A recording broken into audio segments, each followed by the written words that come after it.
तो महाकाल की पालकी में मतलब सवारी में जस्ट आ ही रहे हैं वहां से। जस्ट अभी हला रही है, वो आवाज आई रही होगी डीजे की। उज्जैनी देखी होगी, वहां वहां रुकी है वो, वहां ठहरी है। ये हमारी टोली पूरी। एक बार बोलो सारे जय श्री महाकाल। बोलो जय श्री महाकाल। बोला बाबा वेलकम। ये हमारा बचपन का मित्र है।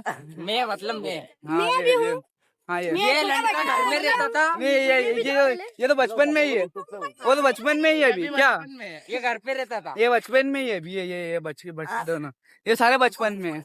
यार इसको भी नहीं आ रहे डुग्गू दोस्त डुग्गू दोस्त हमारा, डुग्गू दोस्त कहाँ? डुग्गू दोस्त अरे इधर तो ले वेलकम भाई को का क्या तो ले गाली का ये बहुत बड़ा ब्लॉग हुई जो बस बंद कर इके तो ले। Bye guys. ए बाय बाय बाय। बोलो वेलकम।